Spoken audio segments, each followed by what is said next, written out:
Halo teman belajar, hari ini kita akan bahas UTBK Kimia. Tonton sampai habis ya.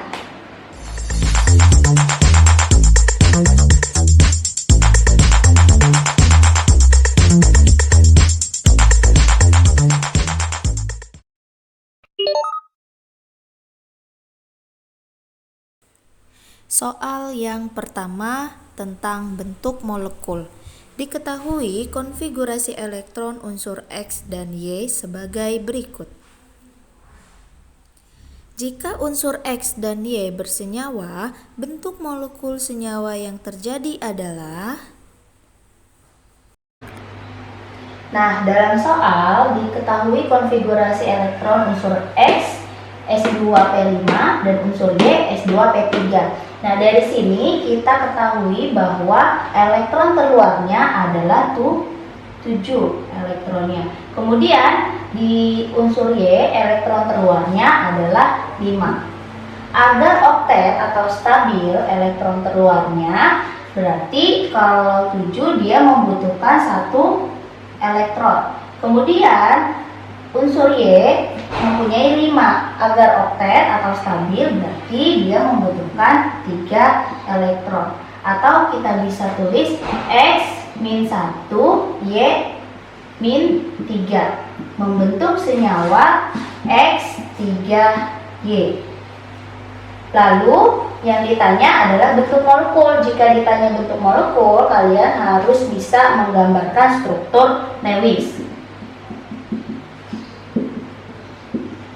Struktur Lewis dari X3Y, Y-nya 1 berarti dia bertindak sebagai atom pusat. Kemudian kita lihat di sini unsur Y punya 5 elektron terluar. Berarti kita gambarkan ada 5 elektron. 1, 2, 3, 4, 5. Lalu mengikat 3 atom X. Berarti X-nya di sini 1, 2, 3. Atom X atau unsur X ada 7 elektron. Kita gambarkan 7 elektron. 1, 2, 3, 4, 5, 6, 7. Lalu di sini juga 1, 2, 3, 4, 5, 6, 7. Di sini 1, 2, 3, 4, 5, 6, 7. Nah, seperti ini. Biar stabil kan berarti X ini membutuhkan 1, X yang di sini juga membutuhkan 1, X yang di sini juga membutuhkan 1, sedangkan Y tadi membutuhkan 3. Berarti ambil 1 dari X sebelah sini, 1 dari X sini, 1 dari X sini. Atau bisa dibentuk ikatannya menjadi Y berikatan dengan X, Y berikatan dengan X, Y berikatan dengan X, dan memiliki 2 atau 1 pasang elektron bebas.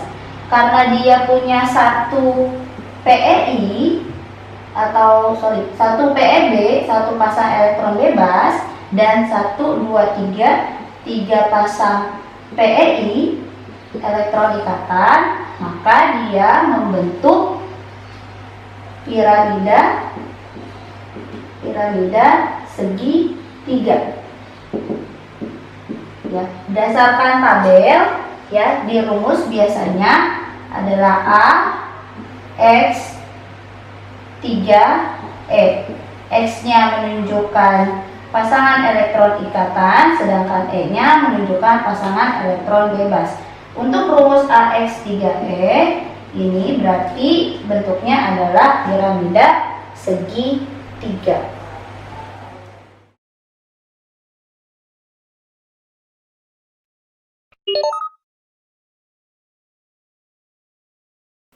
Soal yang kedua tentang stoikiometri. Sebanyak 20 ml larutan KMnO4 0,2 molar tepat bereaksi dengan 80 ml larutan H2C2O4 sesuai persamaan kimia berikut.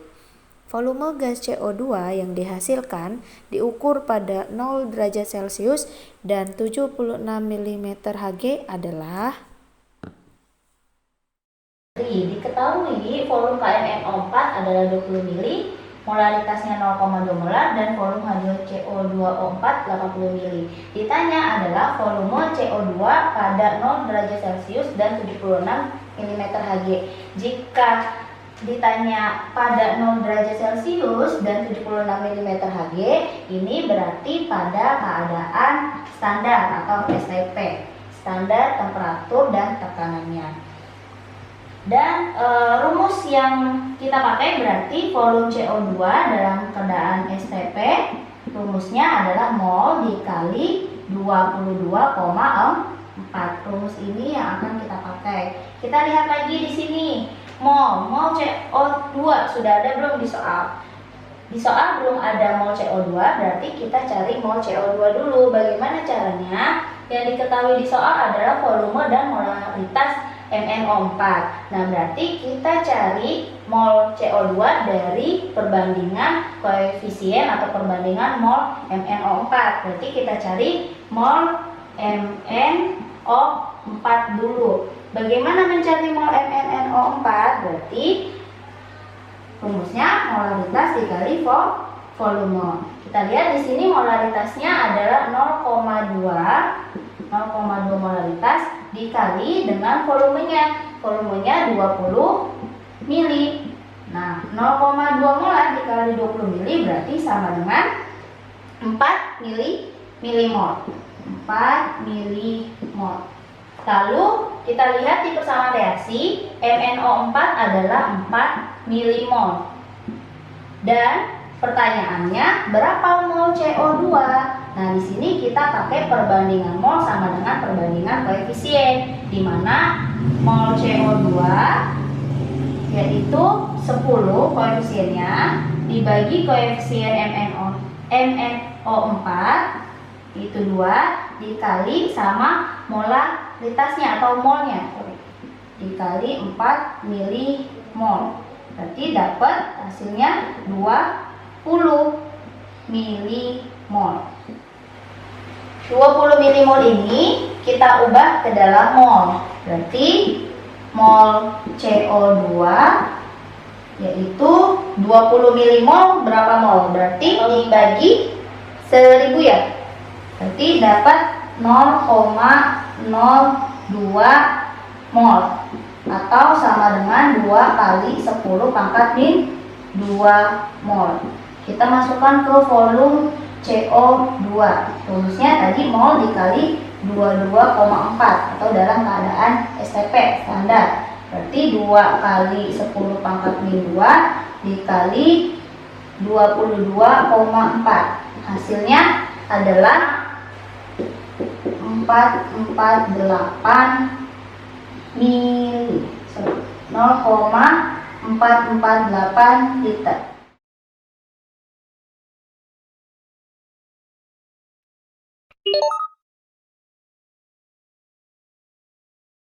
Soal yang ketiga tentang asam basa. Sebanyak 25 mili larutan metil amina atau CH3NH2 0,04 molar dengan Kb 4 kali 10 pangkat minus 4 dititrasi dengan larutan HCl 0,02 molar.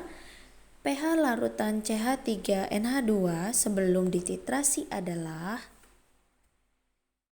Diketahui metil amina atau CH3NH2 ini termasuk basa lemah ya teman-teman. Nah, kemudian Kb-nya adalah 4 kali 10 pangkat min 4 dan molaritas untuk CH3NH2 atau metil amina adalah 4 kali 10 pangkat min 2. Pertanyaannya adalah pH larutan metil amina. Karena larutannya termasuk basa lemah, berarti kita cari konsentrasinya dulu untuk mendapatkan pH. Berarti kita cari konsentrasi OH-min.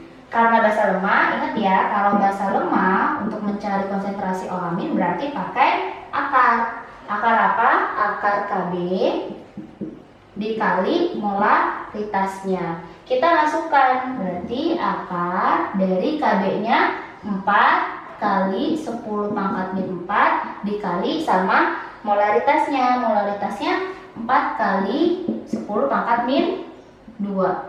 Berarti akar 4 kali 4 16 ya, kali 10 pangkat min 6. Nah, akar 16 berarti 4 kali 10 pangkat minus 3.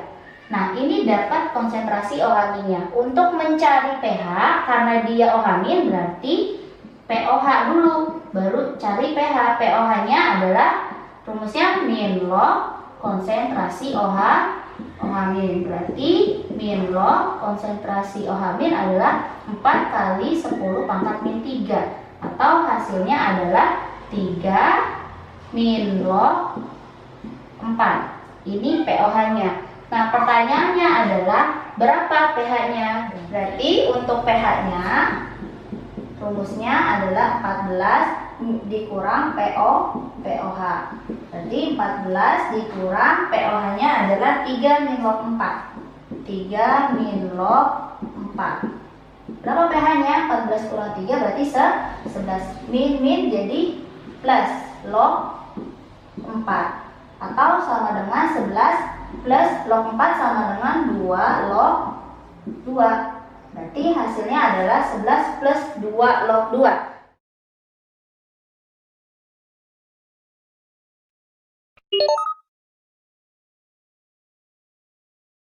Soal keempat tentang mol elektron. Mol elektron sebanyak 50 mili larutan SO2 dititrasi dengan larutan KbRO4 0,1 molar menurut reaksi berikut. Titik ekivalen tercapai saat volume KbRO4 yang digunakan sebanyak 50 mili. Jumlah mol elektron yang terlibat dalam reaksi titrasi di atas adalah. Soal selanjutnya yaitu soal mol elektron. Diketahui di sini ada persamaan reaksi dari KbRO4. Nah, molaritas KbRO4 adalah 0,1 molar dan volume KbRO4 adalah 50 mili. Pertanyaannya adalah berapa mol elektronnya? Mol elektron. Nah, kalau dicari mol elektron, rumusnya adalah mol dikali elektronnya. Nah, kita lihat di sini, molnya sudah ada belum?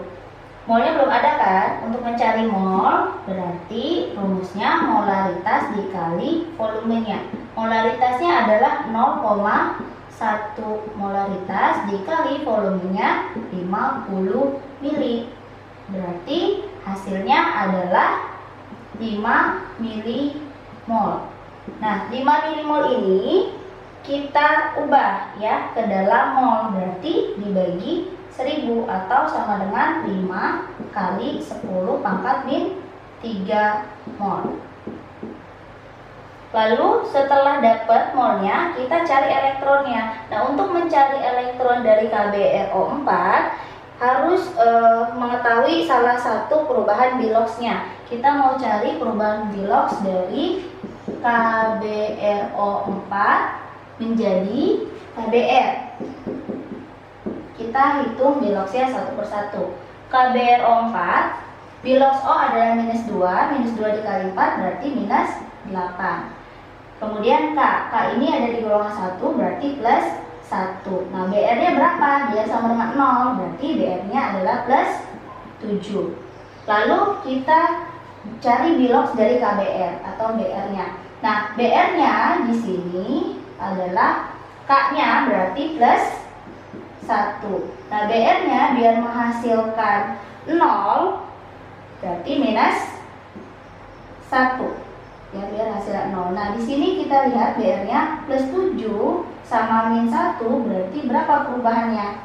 7 dikurangi min 1. Perubahannya adalah 8 selisihnya. Nah, jika selisihnya 8 berarti elektronnya adalah 8. Kita masukkan ke rumus mol elektron,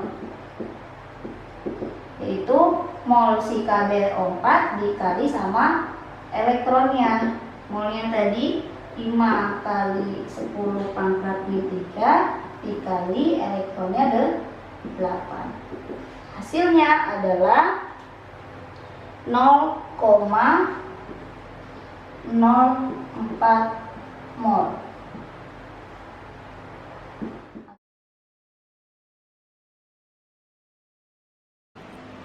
Nah, itu tadi pembahasan soal UTBK Kimia. Semoga membantu ya teman belajar. Terima kasih sudah menonton video ini. Sampai ketemu lagi di video berikutnya. Bye!